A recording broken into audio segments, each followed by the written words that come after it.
পোকাই গেছে।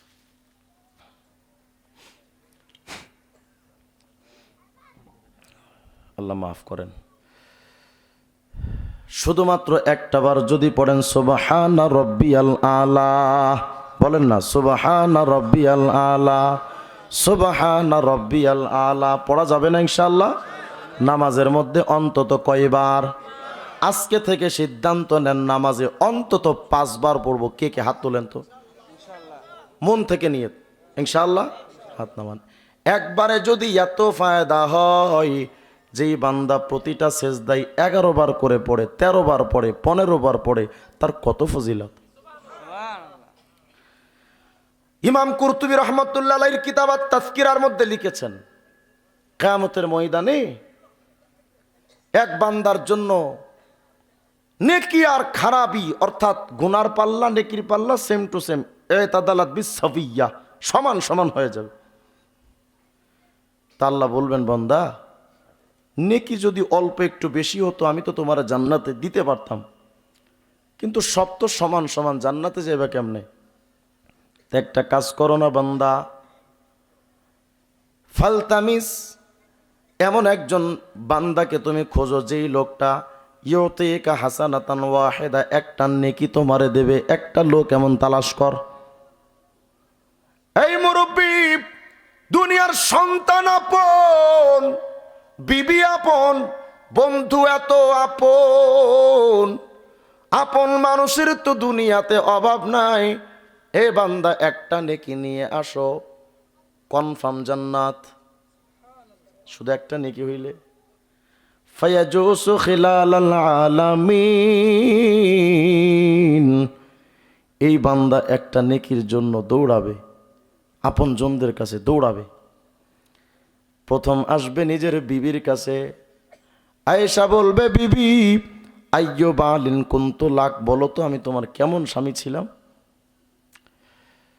স্ত্রী যখন স্বামী দাঁড়াবে, স্ত্রী ডেকে বলবে, স্বামী আপনার তো কোনো তুলনা চলে না, আপনার মতো এত ভালো স্বামী আর কই, যখন যা চাইলাম পাইলাম, আমার ছাড়া আপনি কিচ্ছু বুঝতেন না, যখন যা চেয়েছি আপনি দিয়েছেন স্বামী।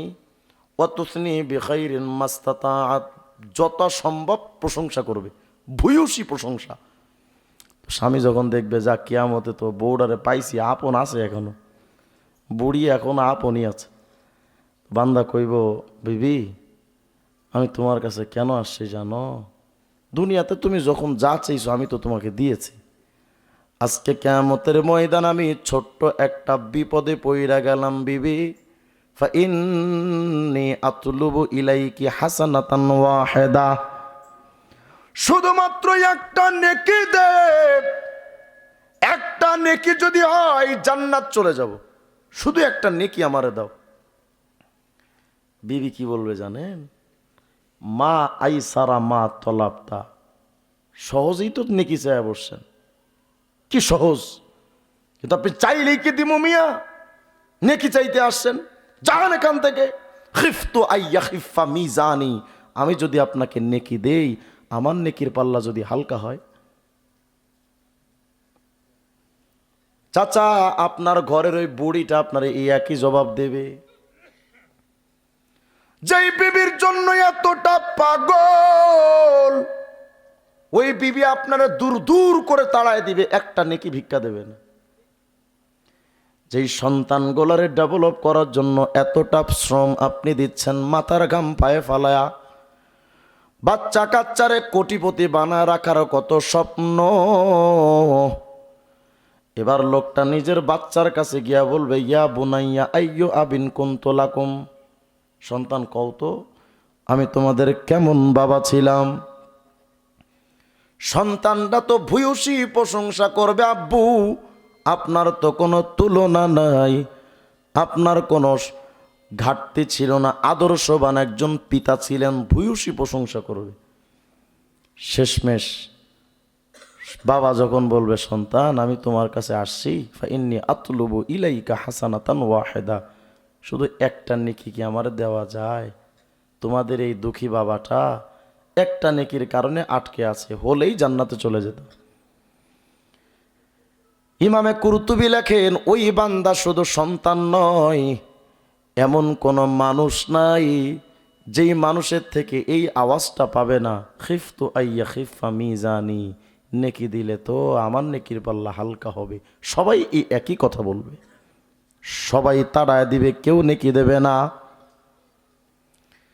নেতার কাছে যাইবা, নেতা পরিচয়ও দেবে না, পরিচয় দেবে না। কোরআন শরীফে এ ব্যাপারে বলতে গেলে লম্বা টাইমের দরকার। ডাইরেক্ট নেতারা স্বীকার করবে, আমরা তোমাদেরকে কোনো বিভ্রান্তিতেই ফালায় নাই।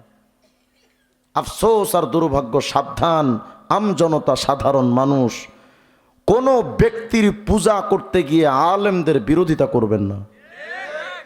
কোন ব্যক্তির স্বার্থ তলবে আলেমদের বিরোধিতা করে আখিরাতকে বরবাদ কইরেন না, কপাল পুড়ে যাবে।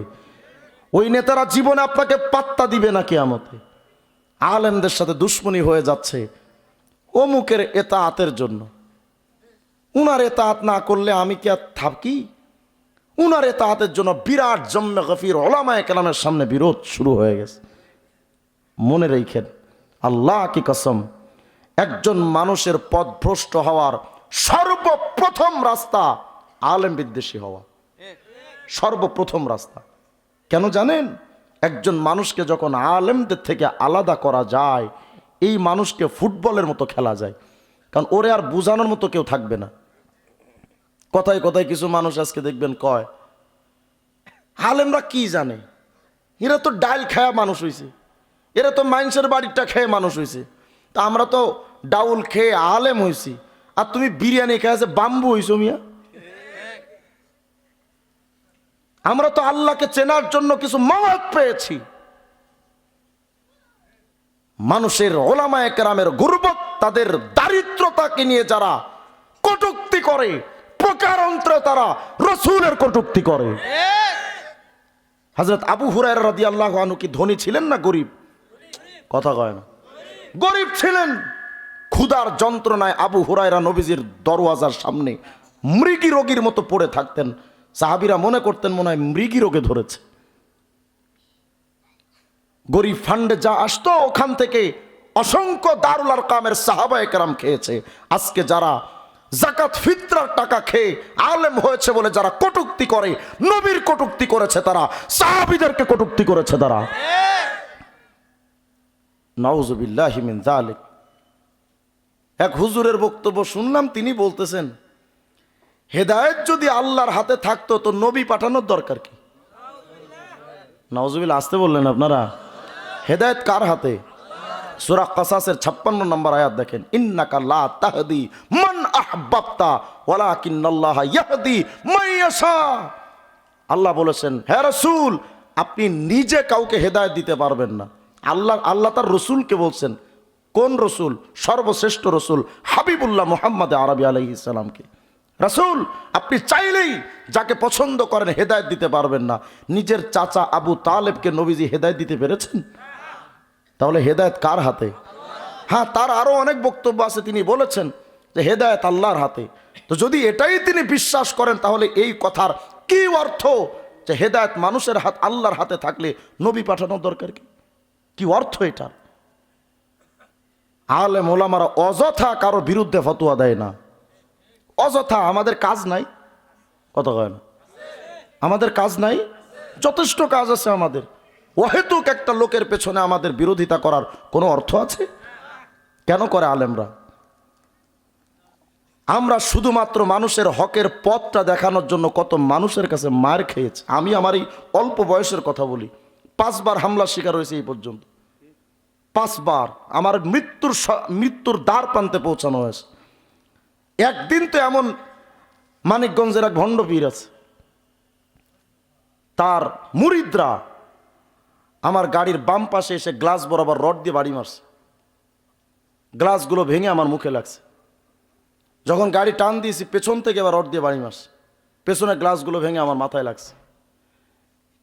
ভালুকা থানার সামনে আমাকে 50 জন লোকজন মিলে ওই মানিকগঞ্জে পীর সাহেবের জামায়াত তার সংঘবদ্ধ দলগুলো নিয়ে আমার উপরে শরীরে পর্যন্ত আমার টাচ করেছে। আমরা এই মারগুলো, এই আঘাতগুলো কেন খাইলাম? হিজবুত তাওহীদ আমার উপরে 5টা মামলা দিয়েছে। কেন? এই হামলা মামলা এগুলোর সম্মুখীন হয়ে কেন বুক চেতিয়ে দাঁড়িয়ে থাকি হকের কথা বলার জন্য? শুধুমাত্র উম্মার দরদে। আল্লাহ, আমারই মুসলমান ভাইগুলো যদি গোমরা হয়ে যায়, পথভ্রষ্ট হয়ে যায়, রসুলের কষ্টের রেখে যাওয়া দিন নবীর সামনে কিয়ামত আমরা কেমনে দাঁড়াব? এটাই আলেমদের মধ্যে দরদটা, শুধু এই একটা জায়গায় যে আমার ভাই যদি বিপদগামী হয়ে যায়, আমি আল্লাহর সামনে কি নিয়ে দাঁড়াবো? নবীকে কি জবাব দিব? নবীর রক্ত ঝরানো দিন। আল্লাহকে ওয়াস্তে আলেমদের থেকে বিচ্ছিন্ন হয়ে যায় না। যার পেছনে দৌড়ান সবাই কিয়ামতে বলবে চিনি না, সবাই পালিয়ে যাবে, কেউ আপনাকে সাড়া দিবে না। নিজের আমল নিয়ে ব্যস্ত থাকেন। কষ্ট পাইলেন মনে হয় কথাগুলো? কষ্ট পায়েন না বাজান?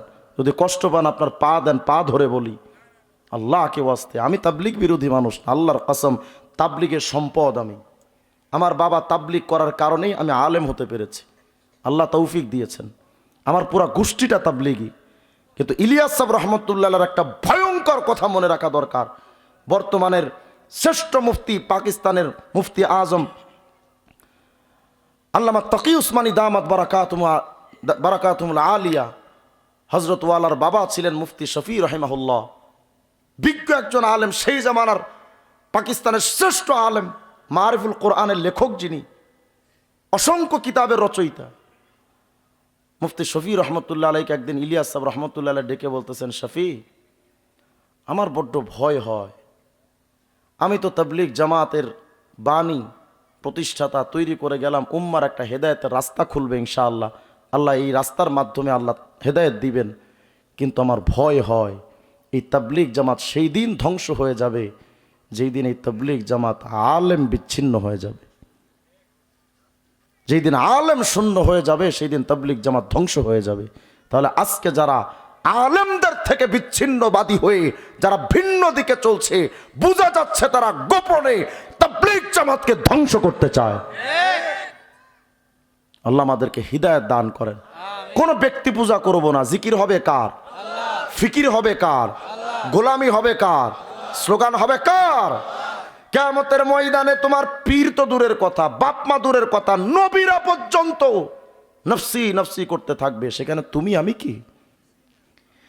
একটা নেকির জন্য কেউ আপনারা সাড়া দেবে না, সবাই তো নফসি, আল্লাহ আমারে বাঁচান, নফসি নফসি চিৎকার দিতে থাকবে।